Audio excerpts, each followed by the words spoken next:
everybody, it's Mistress Roz. It's Dame Dot. And I'm Áine Gilla Crist. Hello. And you are the Kingdom Minister of Children. Or the new name of? They're going for youth officer just because with Minister of Children being the title, a lot of people tend to think that it's more geared towards young children, and we're losing a lot of those teenagers and preteens. So it's more like youth, and they're really going towards getting families involved too. So it's kind of like a general broad term. It's not just kiddos, little ones, it's the youth too. Anybody 17 and under? Yes, that's correct. Fantastic. So a little bit of background about you. You are very much a family person. How many children are in your household? We have 3 kids. My oldest, Helena, is 16, and then Astrid, my middle one, is 8, and then the little one, Jacob, is 3, about to be 4. So we are our whole family is very involved in the SCA. The kids come with us to events. Helena fights, she does art.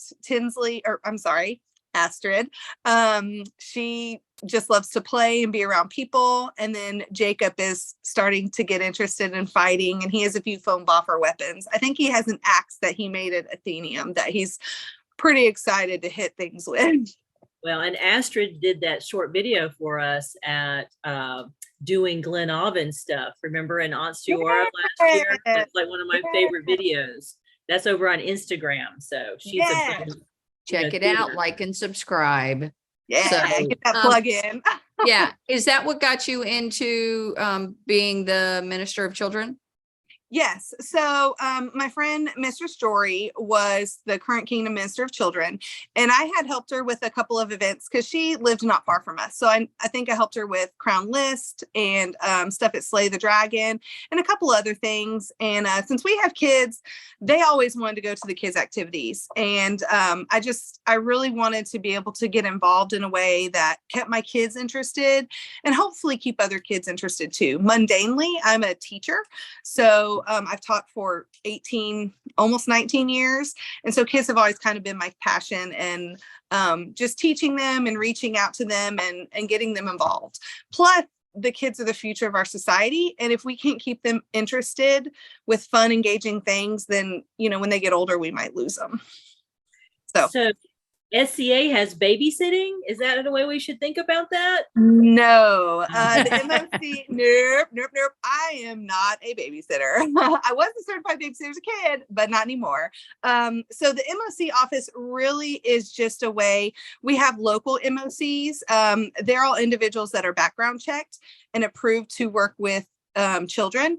And so the MOCs, our job is to come up with activities and to teach and just further engage kids. We really want to have families involved too, because it's more fun when the kids can make those memories with their parents. But I know parents can't always attend the kids' activities with their children, but that's really something we go for. And kids' activities are not meant to run all day. Sometimes people do, but it's usually just a block of time where we can take ANS activities like weaving or illumination or heraldry, all those fun things, and kind of break it down and make it kid friendly so they can get that early knowledge of those things, so they can find things they're interested in and that they may want to build on as they get older. Now, what do you do to prepare for this? I've heard you talking about lesson plans, or is it deeply involved for each event, or do you wing it, or? Well, honestly, it just kind of depends. So I know one of the local MOCs, Maya Thara, she's from Vogelberg. At Slay the Dragon last year, she had put together this whole kind of activity that built on itself. She read a story about a dragon, and then they built weapons to fight the dragon, and then she played the dragon, and the kids had to get golden eggs out of the basket and run, and it was like a relay race. So it really just kind of depends. I know for Athenium, the kids' activities, they had their own track, so that would have taken more preparation. Now, not every event has formal kids activities. There's very specific rules you have to follow where kids can be dropped off by their parents. And so a lot of shires and baronies may not meet those requirements, because you have to have 2 background checked individuals that are unrelated, completely unrelated. They can't be husband, wife, boyfriend, girlfriend, brother and sister, anything like that, to run those activities. So it just kind of depends. Some activities I just have a big bucket and say kids can play, and it just kind of depends on the kids too. Lately in Glen Aubin, before when I first started, we didn't have a whole lot of kids coming. It was mostly mine. So they just kind of played. And then some events lately we've gotten more. So we've had a little bit more formal stuff planned, I guess you could say. So you have to have, sorry, right. You have to have 2 adults there Yes. for kids activities. Oh, yes, ma'am. So yes, for kids activities to be run where the parents are not present, for them to be able to sign in their kid, there must be 2 unrelated individuals. Oh, I'm sorry. There have to be 2 unrelated adults. One has to be background checked. I'm sorry. Okay. Yes. Okay. At least one has to be background checked, but there must be 2 unrelated adults present at all times. That's only if the parents want to sign their kids in. Kids from the ages 5 up can be signed in for children's activities. If they're under the age of 5, they can come and participate. A parent just has to be present. Under the age of 5, there has to be a present Yes. present. But I would say it is encouraged that parents kind of maybe rotate through to help throughout the day, just because it's not a burden. Oh yeah. Okay. Yeah, definitely. Just if parents are volunteering, they're engaged with their kids. It's building those relationships. They have relationships outside the SEA and in the SEA too, but it just gives them an opportunity to engage in those things together, to learn about the SEA together. And I just feel like that makes a strong connection with the kids in the SEA. So especially when they have really good memories associated with it. Right. So you said if they were going to drop their kids off, parents would sign them in. So this would be different from the waivers that they would have at Troll. Yes. So when when a parent trolls in, there are several minor waiver forms. If the child has a blue card, it's kind of the same as parents. They don't have to sign those waivers for their kids. If they don't have a blue card, there are minor waivers or family waivers that they can sign for their kids. There also are a couple other waivers that I can't remember the names of them off the top of my head, but there's like a medical authorization. That's if you have a child in your presence or in your, not possession, that's the right word. Care? Uh-huh. In your care? Yes. In your care, that's not your child, that you're not the guardian of.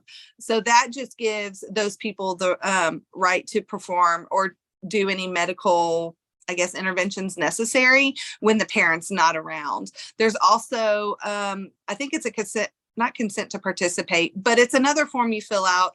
Like if I were taking my friend, like if Taylor or Helena had a friend that wanted to come do SCA with us, with our family, there's forms that parent would have to fill out saying that their child is in our care. We have permission to take her, et cetera, et cetera. And all these forms can be found on the Kingdom Library. Yes, ma'am.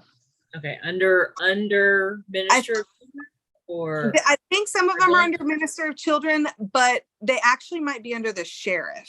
I want to say that's where I found them before. But the other waivers needed for an event. Yes. Okay. Right. We will put the link down below.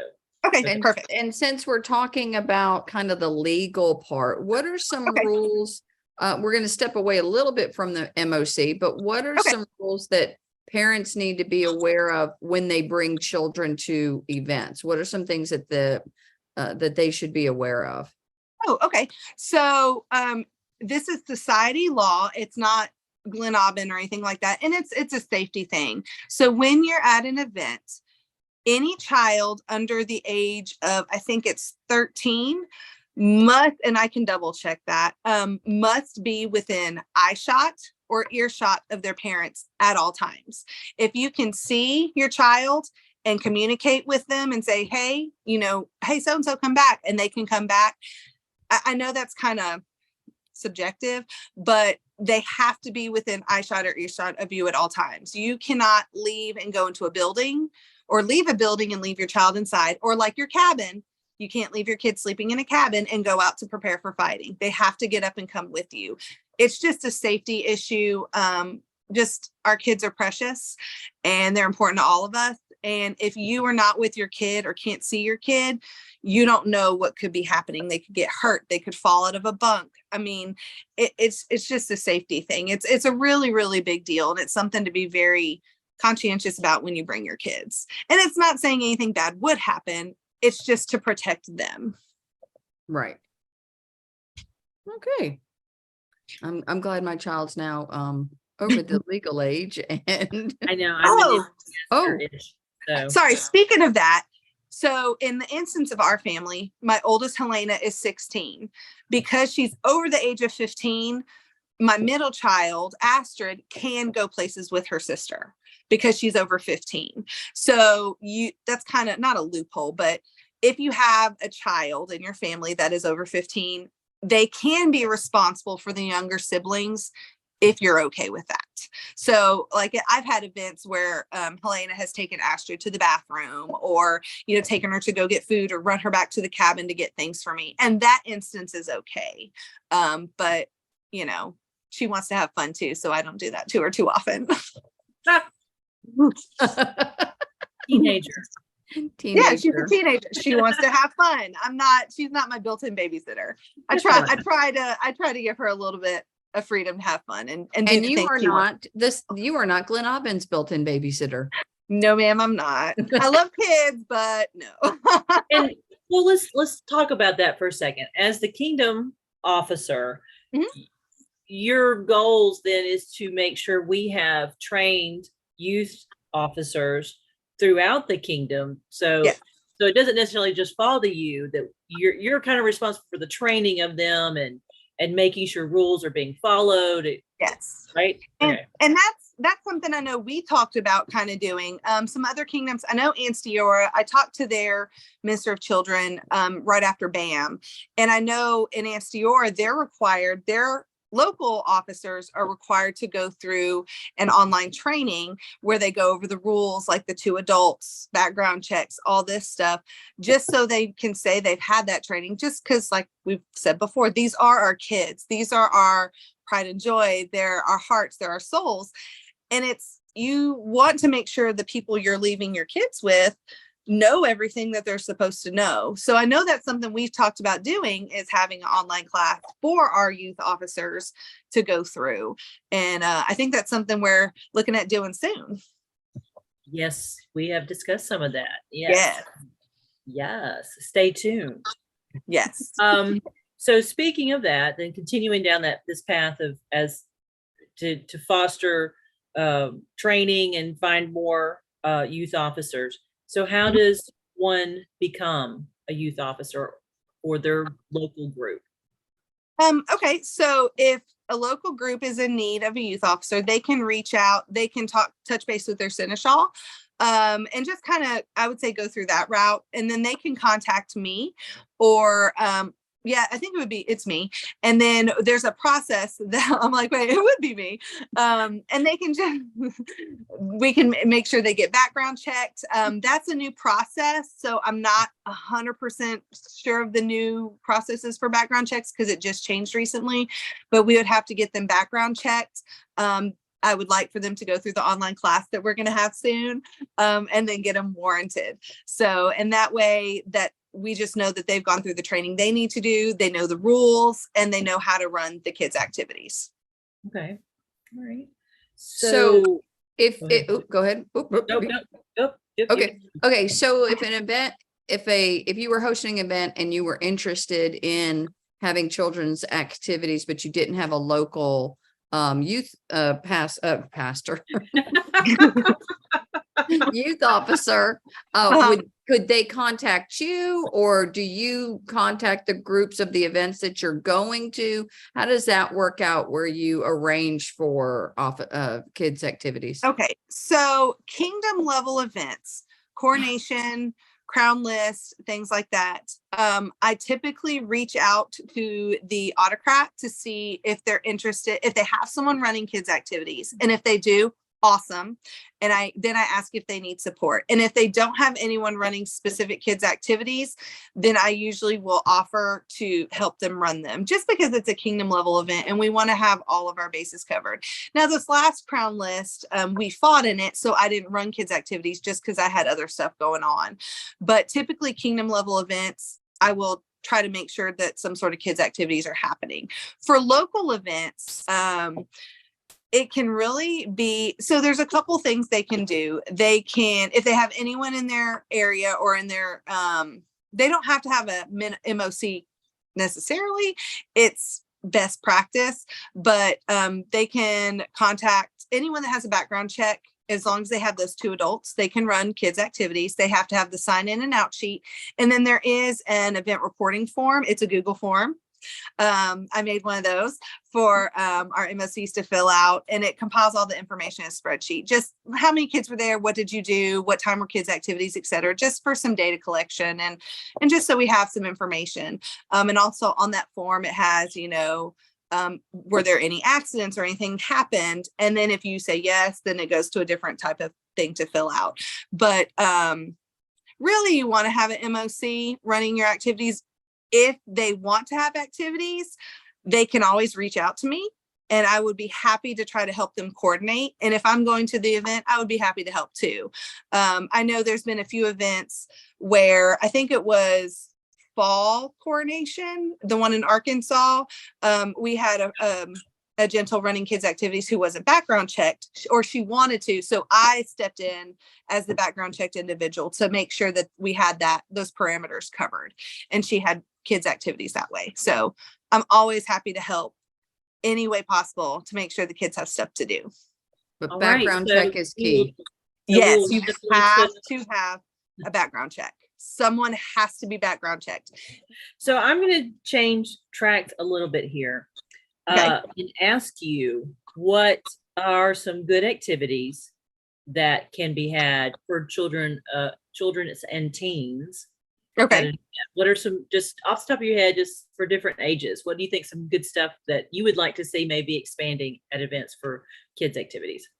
Okay, so some things that we've had in the past was the dragon story, where the kids read the story, made their own armor, they decorated a shield, and then they had like a scavenger hunt for the eggs. So for the younger kids, anything hands-on is key.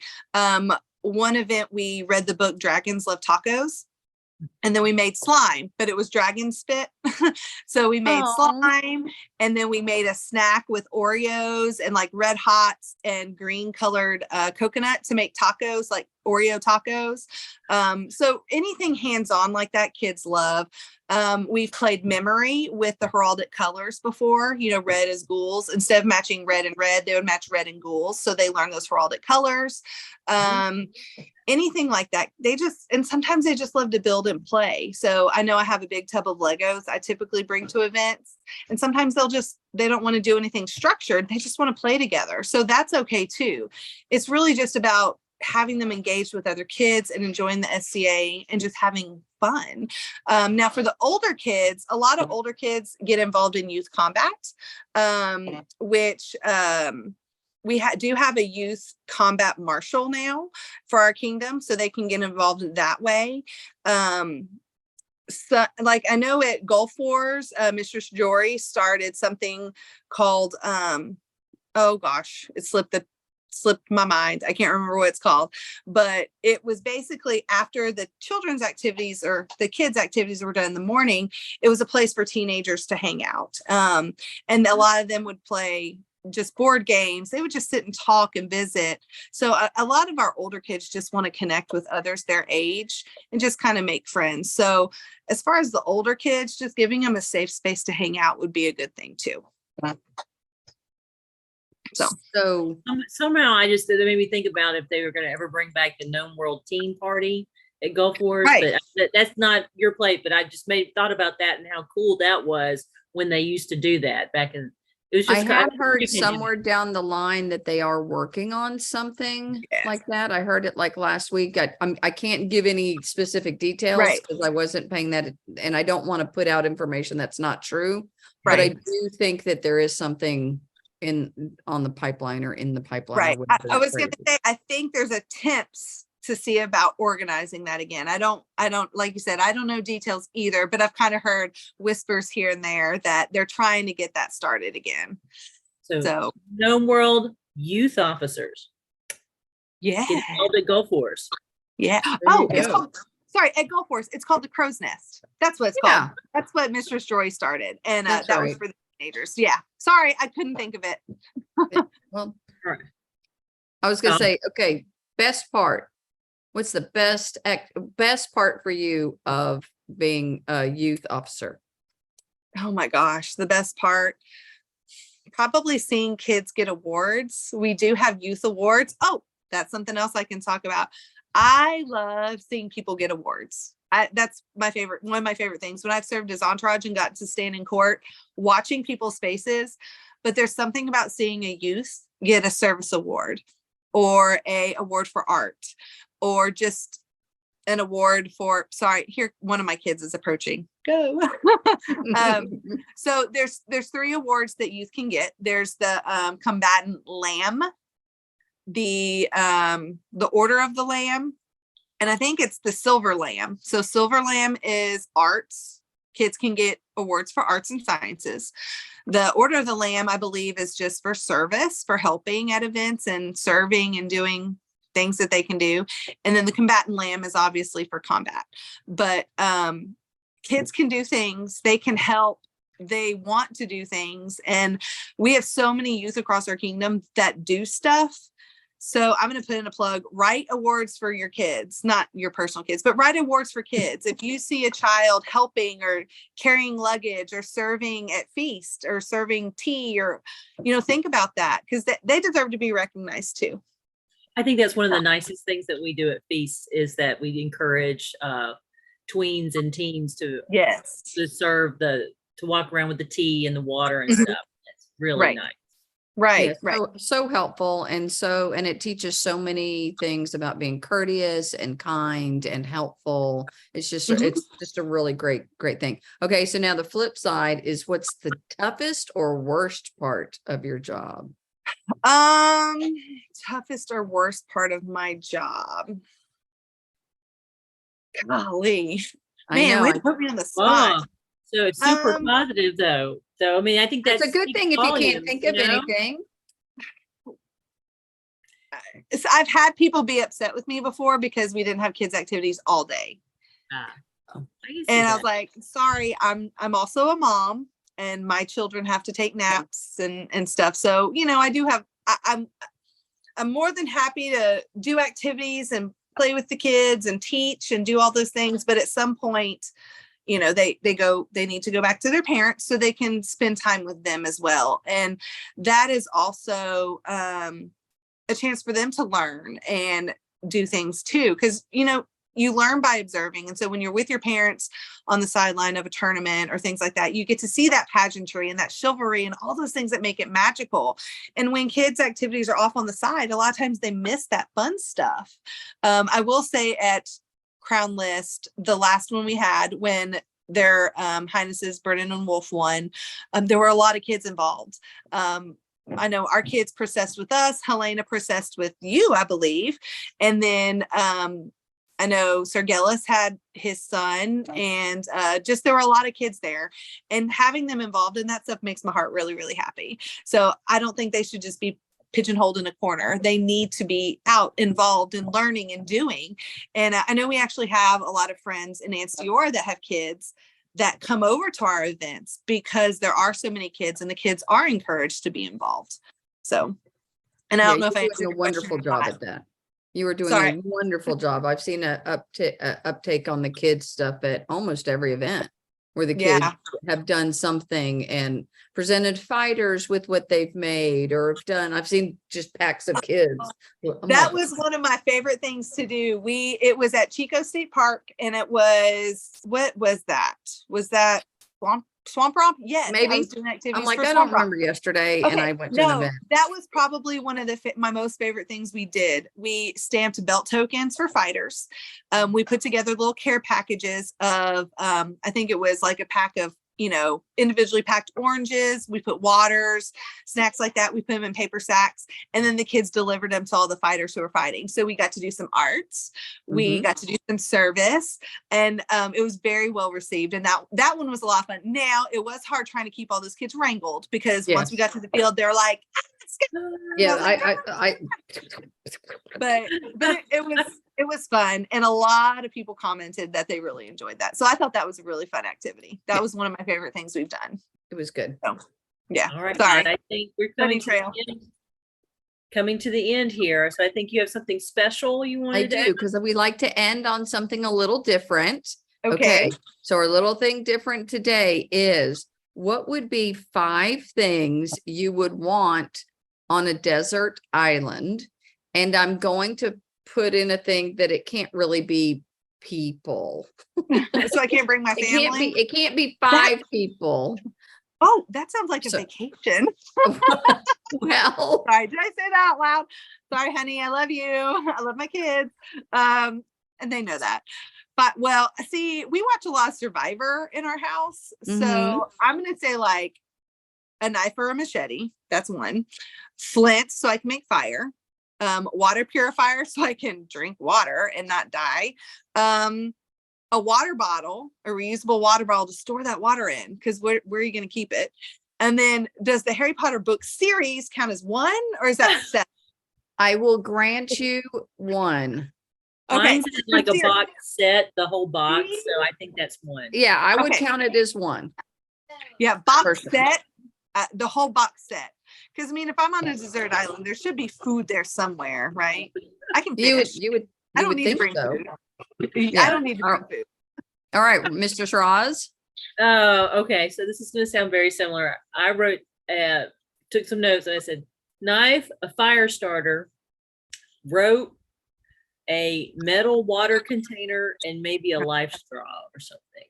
Ooh, a life straw. That's a good one. Those are supposed to purify everything. Yeah, and I would have to take y'all, because none of that was, I'm thinking like a solar panel, and what electronic Ooh. device can I run with that? I did have a flint, some type of flint thingy, a fan that could be spread. I'm dainty. See, I'm pretty sure that you wrote down, like, you took notes from a SEALs apocalypse team. Oh yeah, well, I was thinking my first thing was Sir Angus and then Megan, because you'd have to keep Angus happy, so you'd have to have Megan. And that's when I said, okay, I can't bring people. And then my other one is Janina, because if I can't, but then again, once again, I can't bring everybody. Well, so she can do everything. Well, that's so you'd be set. What you should say then is Baroness Rigby's pouch, because you know that she has her bag, because she's got everything that you ever need in her bag of holding. that's true. That's true. Rigby's bag. And she actually has a special bag for me. You have your own bag, Dot? I do. And I would say that counts as one. That's all a Yes. girl needs. Okay, That's so all a we girl need a needs. Rigby and a Rigby bag, and we're There set, you right? go. A Rigby and a Rigby bag. Love But if I you, can't bring Janina. Rigby, I'm bringing her bag. So Right? there you go. Is there anything else that we have not mentioned, or that you would like to add? Oh, bring your kids to events. I know sometimes it's nice to have kid-free weekends. We all need them as parents. We all need those breaks. But if you can bring your kids to events, bring them. To see the joy and the fun they have. Now, I'm not going to lie. When we leave, my kids are worn out. They're tired. They don't sleep. And they're little bears on the way home. But they have so much fun. And they have so many people that love, I'm going to get emotional, that love them, that they love. And if we didn't have, the SCA has brought that to us. And by bringing them to events, they have built those relationships. And I know that in our family, our little group, that if my kids ever need anything, they would be taken care of. And if you don't, 100%. and if you don't bring your kids, they can't build those relationships and have that. And it's just, we have a family outside of our core family because of the SCA and because we get to go. So it's just, it's been a huge, awesome thing. It's a big blessing for us. And my kids love it. Love it. And then- I think it's a big blessing for the rest of the SCA too.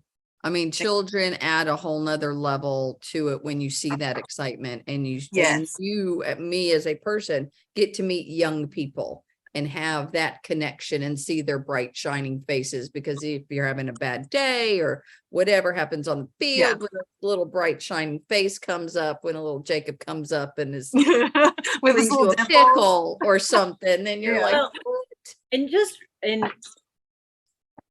just I wanted to say that if Jacob, your youngest, continues to play, he would be the 4th generation SCA or 3rd Yeah. generation. 4th Yes. generation. So my husband Gunvald, his grandfather played. His grandfather's Nigel de Rockwell. His dad played, but I don't think he plays anymore. And then Gunvalder plays, and then Jacob. So that would be the 4th generation of SCA fighters in our how family. did I not know that? I knew that your father-in-law played. I didn't know his father played. Mm-hmm. Right. So that's kind of exciting. Yeah. So, It's neat. It's neat. And I was going to say something that's really cool is as adults, we get burnt out with mundane life and stress. And even sometimes in the SCA, you start getting burnt out. But there's something about seeing the SCA, the freshness, the newness, and the excitement through the eyes of a kid or a child that can kind of reignite your fire. When they get excited about something, it can make you excited. Like right now, Helena is coming up to me. Hey, Miss Jen, can we sew something? I really want to sew something, because one of our dear friends that used to play SCA came over the other day, and I showed her one of our dresses that we made. And the next day she had a sari, cutting it apart, figuring out how to make the dress. And I shared that with Helena, and she was like, I have fabric. Miss Ross gave me fabric. Can we go sew? Can I sew? I need to sew something. I need to do this. So seeing that excitement helps motivate me to learn and to do more. So it's kind of that domino effect. that's So exciting. yeah, it's very. All right. I think we need to wrap on that high note, because I don't think we can For get anything sure. on that Well, thank Yeah. you for joining us in the Officers Club. We appreciate it. And I'm sure if anybody would like to needs to contact you, they can. I'll put the email address down below. Thank you so much. I appreciate you. dot. Thank you guys. I appreciate you guys. Thank you. And that's one of my littles. Which Thank y'all for one? having me. I hope I did great. You did You do did great. fantastic. Okay. Bye-bye. Bye.